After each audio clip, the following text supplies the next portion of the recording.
What's up, guys? Marvin Kid here. How's everybody doing? Welcome back to little something called Geek Thoughts. Uh, yeah, Geek Thoughts. We're back again, and I wanted to give my opinion and thoughts on a little something that we got a big news on. The big news is finally. No, I'm not The Rock. Sorry. The first family of Marvel has been casted. They have been casted, and I thought it'd be time to talk about it. So it's been casted. The first family, they announced today Fantastic Four.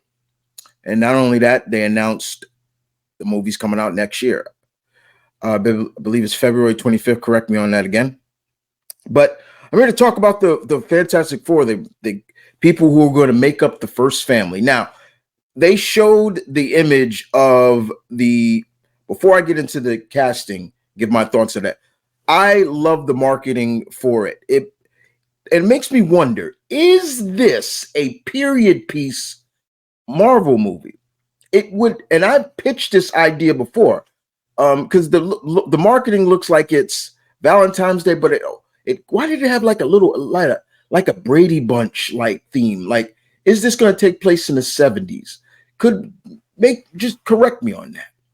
But I always pitched the idea of how you could incorporate the Fantastic Four into the whole of the MCU, and I always said kind of give it like a Lost in Space idea, like the Robinsons are lost in space. What if the Fantastic Four were lost in the negative zone and time passed, and when they finally got out, everything changed? So you kind of could do the whole lost in time, people out of time. And I thought, but that's just me maybe speculating on it. You know what I'm saying? But with that being said, yeah, the casting. And a lot of this casting was rumored and some were actually came true. So I'm going to give my initial thoughts on it. So let's kick it off with Pedro Pascal. Pedro Pascal is going to play Reed Richards. Now, right there, let's be real. He wasn't my initial choice to play Reed Richards. He wasn't. Let's be real. He was not my initial choice to play Reed Richards. I thought there were probably a lot of us that wanted John Krasinski to come back to the role and not just make that brief cameo or play a variant of Reed Richards. But unfortunately, he did. And the reasoning for why he didn't come back, I understood where he was coming from. It just doesn't. I understood why he didn't come back, but yeah, I would have loved to seen him came on, and I would love to seen his wife come on too. But they had their reasons. I get it. I respect it. Move on. However, with Pedro, I've always been a fan of his work. He's been really running and gunning as of late, and hopefully, he brings the essence of Reed, being the brains, being the brains and of the team is everything that you want to read. And that's pretty much it. You not necessarily want him, to just half-ass it. And the one thing Pedro will not do is half-ass it. So hopefully he gets his research and he learns the lingo of Reed, because Reed talks science. Okay, he has to start thinking like a scientist in general. So let's move on to Joseph Quinn. Now, Joseph Quinn, Mr. Quinn, who's going to play Johnny Storm, the Human Torch. Most people who know me, they know that the Human Torch is my favorite of the members of the Fantastic Four. I love Johnny Storm. Ever since I got into reading Fantastic Four, I was always attached to the Human Torch. Johnny has always been the cocky one, and also the one that when they initially got their powers, he thought it was cool. He thought it was great. We got these great powers. He wasn't one that was like, we got to change back. Johnny was always that. Chris Evans captured the essence of Johnny Storm very well. I can't say if Michael B. Jordan did, because I didn't go watch that movie. I was not going to watch it. However, with Mr. Quinn, I recognize him from the only thing I've seen him in was Stranger Things. He played Eddie Munson in the fourth season, and I thought he was good. So hopefully he brings that essence of Johnny, the cockiness, the loving of having the powers, and the willingness to show off and kind of mess with Ben. That's something I'm also looking for, like the teasing of Ben, because they used to go at it. But also the other thing is I'm hoping the chemistry between him and Miss Kirby, who is playing Sue, that brother sister relationship. I need that. Because as far as I'm concerned, I didn't necessarily get that with Johnny, with Jessica Alba and Chris Evans. I'm sorry, I didn't. I really didn't. They didn't feel like brother and sister to me. It really didn't. So hopefully, we get a better push of that. You know what I'm saying? So yeah. Ebon Moss Bachrach. I hope I'm saying his name right. Now, this is a gentleman we know. He's played a Marvel character before. He played Microchip in The Punisher. He was in The Punisher season 1. He was Microchip. And he was a different Microchip. He wasn't the Microchip that most of us who read Punisher saw in the comics. Microchip was a little pudgy, fat, but he definitely thought he was good. Sorry about that, guys. I thought I saw something on my screen over there. It was crazy.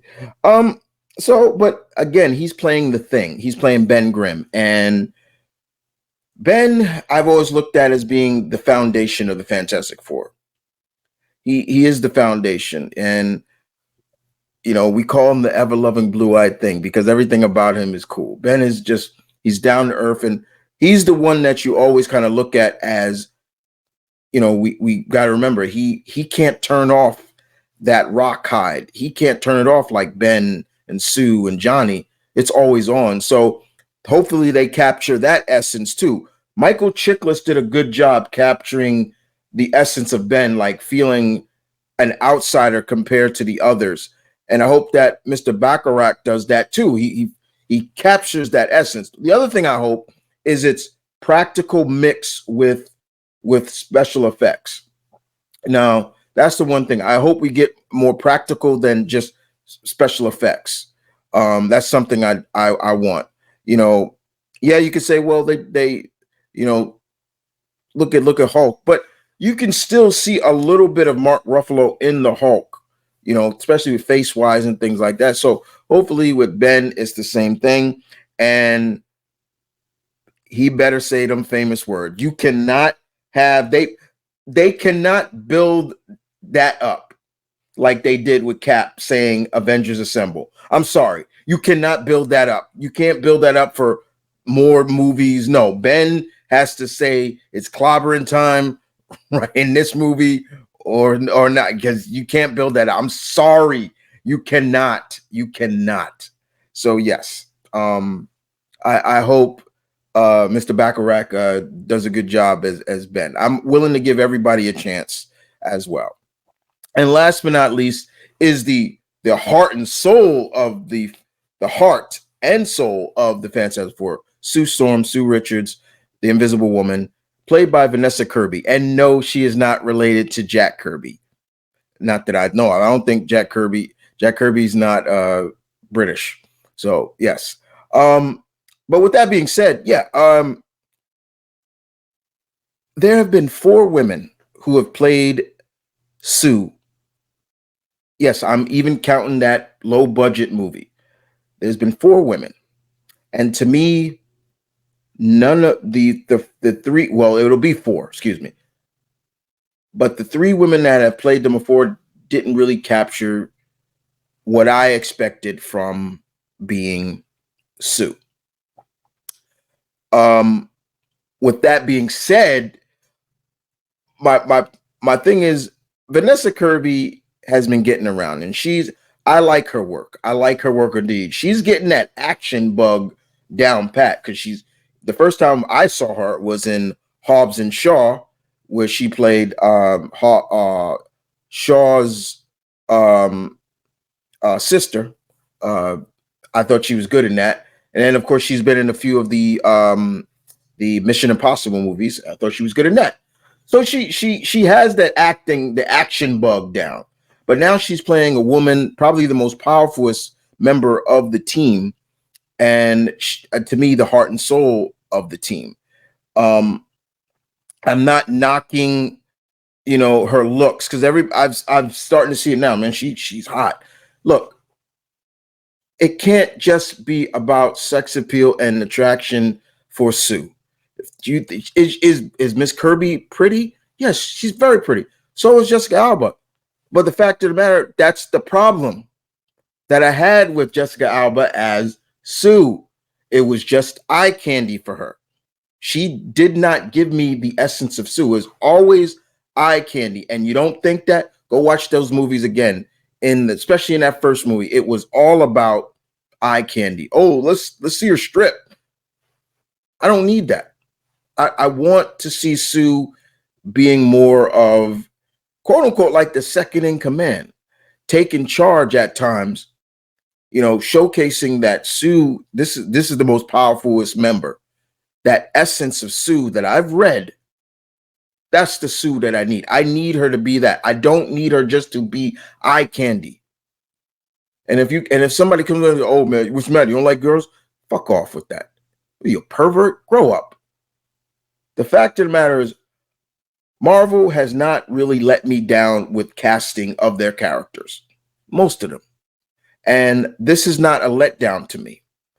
And I hope Miss Kirby does bring her game with this. I really do.